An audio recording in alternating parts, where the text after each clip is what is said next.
wanted to start off myself with one for you.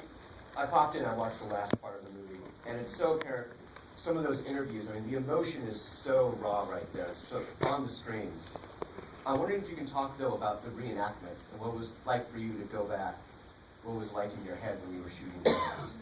You know, just the reenactments unnerved me the most. It took the longest time for me to come to terms with the fact that I wanted to even do reenactments. For the longest time, I had no interest in it, and I thought it would be disrespectful in a way just to the customers who had gone through this in real life, disrespectful to, you know, just my family, just to have actors play them. I wasn't able to see what the reenactment would look like visually. I had the word reenactment stuck in my head, and it wasn't. Oh, okay, I'm sorry. And so around 2012 is when I realized that I didn't have to view it as a reenactment, but instead I could view it as like a short film. And it was me delving into this memory of this event. And I knew that I wanted to attack it with the same level of truth and be just as genuine as the interviews that we had shot, 7 years ago for the reenactments. And so, with all of the actors, I'll show, like 50 minutes of footage, and each individual actor who was in the reenactment, we had multiple discussions about what happened in real life and how it felt for me, and also there were moments in the reenactment that I wasn't present for, like when, Pastor Ned, the guy playing Pastor Ned consoles the woman. It was important that I also captured things that I wasn't there to see, but that I knew was mentioned in the interview, and I wanted to show. The actual shoot was tough because it took me immediately back to that space, and so I'm trying to think. The first time I got just overwhelming is when we shot the arrest in high school. I wasn't even expecting it to be that that emotional, but I was literally standing next to the AC looking at the monitor, and I just went immediately back to the day when I was arrested. And so I'm watching the take, I'm crying, the AC is crying, because we're just like, everyone is so fraught and we're all emotional because we know this is, based on the true event. And, it was a tough thing. The easiest thing to shoot was the getaway, because we were just outside running around. So I was like, I'm in director mode. But shooting the robbery, shooting the home stuff, shooting all the school stuff, it was almost no different from having to sit down and talk about it in an interview. It was like all of the stuff that was inside of my head, I was trying to visualize and be on set and trying to remain as professional as possible in front of the talent, but it was, everyone could see there was a struggle, but we were all in it together. But that's something you hear a lot about documentary filmmakers talk about, is how they gain the trust of their subjects. And I'm wondering, in this case, how did you gain the trust of yourself? Were there times when you had to sit down and just have a real internal dialogue with yourself about what you were doing? Yeah, the biggest thing is, at first I was like, well, I needed to do this. I have to make this film, but then I got to a point where I didn't want to make it anymore. And I was like, I'm tired of this. And a lot of it was just me walking around for a couple of years, just trying to figure out how am I going to tell this film, what the structure's going to be, and am I opening my family up to criticism, and am I opening myself up to criticism, and I just eventually had to come to a point where I just let that go.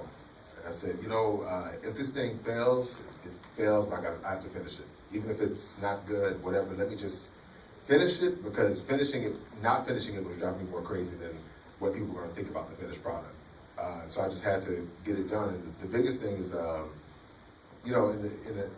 being the subject and the director, a lot of times when I sat down to talk, I would not, I tried my best not to, be the director, not correct myself. And Daniel, who's the DP, would sit across from me, and, he would, we've known each other for years, he was comforting, and so I could just talk like a regular person about these things that were on my mind, and didn't feel like I was being the director trying to figure out what to say. It was just like, I need to talk about the robbery. That was the only line I wrote, talk about the robbery. And I would just sit there for 3 hours talking to the camera, trying to figure out this thing, and then immediately, I guess, within a few minutes, I'm just back into that space where I'm no longer just aware of the fact that I'm being recorded. It's almost like this therapeutic situation. How about some questions from the audience? If you want to raise your hands right up there. Hi. What was that moment for you where things clicked and you decided that you did not want to repeat that cycle and become a filmmaker? You know, it's weird because it wasn't, you know, the prison was just so hard in itself, and I feel like for me that was enough. And so I didn't need too many things to click after that. That was enough of an experience where I was just like, I don't really want to go back. I don't want to have to do this again. And it was just, you know, I just tried to, once I was released from prison, I just tried to throw myself into school to almost act as if it didn't even happen. I was just trying to immerse myself into school and society and try to act, you know, try to forget about the whole experience, knowing that it was, you know, a part of my, like a part of my, that was a new thing that was a part of my life, that I'd gone through this thing. And it wasn't that there wasn't really like a specific moment where I was like, oh, I'm not gonna go back and get in trouble. Before prison, I'd always wanted to do something with my life. I always wanted to do something positive. I was always interested in school anyway. And for me, this whole robbery, all of this just felt like this horrific bump in the road, this huge thing that just happened, but it didn't knock me off in terms of, you know, wanting to be a productive member of society afterwards. It was just this horrific thing that I didn't know when it was going to end, how long it was going to last. But then once it was over, I was like, okay, you went through that, then you could, you know, you can do better. And also just when you realize how much time you lose, literally hours and days, it just motivates you, or motivated me, not to waste any more time. When I was in prison, there were numerous people in there who, you know, parents, grandparents, siblings had died. All, you know, all things are going on in the world. You're losing relatives. You're missing out on events. And so when I got out, I was like, I don't want to miss out anymore. I don't want to miss out. I don't want to continue. I just had an epiphany in that place. That was enough. But what was it that made you want to be a filmmaker? Because you could have been anything. Oh. You could have chosen any kind of field. But what specifically was it that made you want to make films? I think it was just a lot of things just happened before prison, and once I was in prison, it was like a perfect storm. Because before prison, I liked to write a lot, I liked to draw, and so I was always, you know, creative. But it was like a hobby. I wanted to be an architect for a long time. And then once I got into, you know, I was in prison, you're reading novels, you're reading books, and you're reading hundreds of books. I read more books in prison than I read any time in high school. And you're just sitting alone in your cell with these books and with these characters, with your imagination, and you daydream a lot. I used to daydream a lot because you're on this one plot of land for years. You don't see anything, you don't go anywhere, and so you just, you know, and the guys are hungry for books. They're hungry to escape. And so I feel like just those books, just reading all of that stuff sort of pushed me. And then one day I was at the law library in prison. I saw a newspaper article where it said, you know, top film schools in the country was USC, NYU, UCLA, and I had no idea that people could go to school to learn the craft of telling, you know, cinema, you know, telling stories. And that intrigued me, and I became, I don't know, in that space I became instantly, you know, intrigued and then obsessive about it. You know, the first visit my mom came, I was like, hey, I didn't know you can go to school to learn how to do filmmaking. I'm thinking I want to, you know, try this out. And she, you know, laughed it off, but they would keep showing up at visit, and I would keep talking about films. And I didn't know what to do with that, so I would just, you know, write short stories and continue honing my prison craft. But yeah, it was this thing where I was just left alone with my imagination long enough for me to realize there is a power in presentation and representation, and I felt like I needed to see a diverse, you know, more diverse voices. And it was something I was like, you know what, I'm gonna give it a shot. Thank you. Thank you. Go in the back row there with the hat. Oh, thank you. Can you talk a little bit about that, the actual like applying process of you going from being accepted to at NYU graduate school? So I started going to college. I received my GED in prison, and then I started going to college in prison. And so I had like around 2 years of school, and then right before I got out, I just applied to the University of Houston as a transfer student, just with the credits I had in prison, and I got into the University of Houston. And then I just applied to NYU like any other student. So it wasn't, you know, I didn't mention my background. And on the applications for U of H and for NYU, they mentioned if you've been convicted of a felony for a drug offense. And so that wasn't my case, and so I just did it. I wasn't lying. So that was the situation, and yeah, I just applied to NYU like, you know, all the other students. Okay, up front. I want to get a little bit more specific about that application, because I know that process is, there's a creative aspect to that, and they review you very succinctly, I guess. And so how did that work? I mean, So you had to write the paper and all that stuff. Right, you show video, short films, and so right before, while at U of H, just like what you said, I was obsessed with. I knew what the NYU. I'm assuming everyone who applies knows what you need to do for your application to submit it. So I knew 2 years before what they required, and so I saved up my money all of 2002, and in 2003 I took a month-long course at New York Film Academy. That was like my first time picking up a camera, shooting, shooting shorts, just getting the creative juices flowing because we didn't really have a film program in undergrad. So you had something to show them in your writing. So I had something to show Okay. them, and I was fortunate enough that my teacher at New York Film Academy, Melissa Young, was a graduate student in NYU film program. And so I told her I was nervous, I should apply, and she motivated me. She said, "You got to do it." So, I think we have time for a few more questions. We'll go right there in the middle. Hey, Francis. At what point did you decide you wanted to tell this story? When did that happen for you? Was it before NYU, or was it during? When did you decide you wanted to tell this story? So it was definitely during NYU, and it was my third year. I was actually inside of a Bank of America in Manhattan, and I was in the line. I think I was like around Times Square area. And New York already has this feeling of just always tension. You always feel like something's going to happen.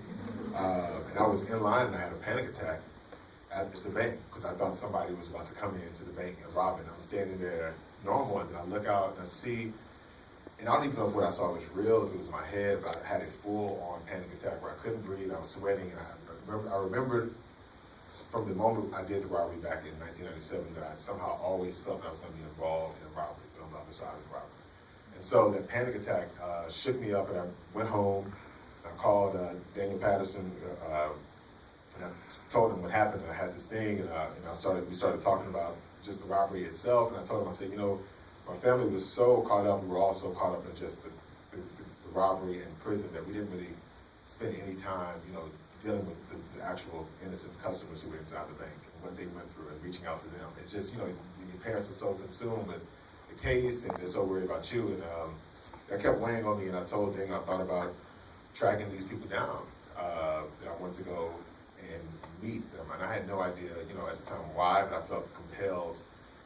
I was like, I just want to go meet these folks and apologize. And so that started it, and then I realized, my family hadn't really talked about it, like we really hadn't discussed it, and this would be, being in film school, I said this would be an interesting moment to actually sit down and try to discuss this. And because my family had known, I've been shooting films for a couple of years, they were comfortable around films, and they were comfortable around me. And so when I told them what I was thinking about, they were like, as long as you're going to do it, then we'll do it. If you're not going to do it, then we won't do it. So I told them, I was like, yeah, I'm going to be a part of this. I'm going to be open and honest, and if you all could be the same, that would be great. And mostly everyone said yes. I have one last question, right under the light there. Yes. So I just wanted to follow up and ask a little bit more about the people who were in the bank when you robbed it, because it seemed from the film like you might have shot that without them knowing you were shooting it and then gone to ask permission afterwards. And I wonder if you can talk about that a little, because it's one thing to accept someone's apology, and it's a big other step to agree to be in their creative project without the same. And that's something, it's something I still struggle with to this day, and that was 7 years ago. And it was something I kept trying to figure out, I'm making this film, and I know this is an important thing for me, and I know this is an important thing for the film, and I didn't want to show up with the camera behind me. I didn't want to knock on the door like it was, with the big check and the flowers and all that. I really wanted to have a true.